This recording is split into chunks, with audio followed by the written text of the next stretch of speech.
So I've been getting a lot of questions lately about nesting agreements. So I want to talk about nesting, what is it, and what are the benefits and drawbacks. Nesting agreements are a type of custody agreement where the kids actually stay put in one place instead of going back and forth between two homes, and the parents instead go back and forth between the family home and another residence. That's typically an apartment that's rented by both parties and that they share during times when each of them are not with the kids in the marital home.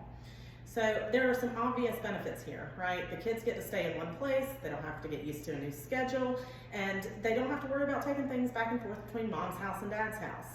But there are also some drawbacks. Now let me start by saying I am not a fan of nesting agreements. I think they're a recipe for disaster, and at some point it is going to cause more issues than it solves. So let's talk about those drawbacks. And I'm gonna start by giving you an example of where I see these agreements come apart most often. So the parties have been separated for quite some time and dad starts dating. And at some point, dad decides, I'm gonna have my new girlfriend come back to the apartment to stay the night with me, which is fine. But then next week, parties swap off, now mom is in the apartment and she finds some of dad's new girlfriend's belongings there. Now, while dad has done nothing wrong, this typically doesn't create warm and fuzzy feelings with mom. So now you've taken this very amicable situation and created unnecessary tension and animosity between the parties.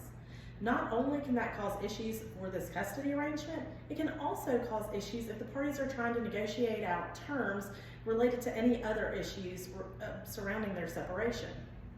So rather than trying to ease into things with a nesting agreement, I always recommend that the parties try to work out a reasonable custody schedule right from the get-go.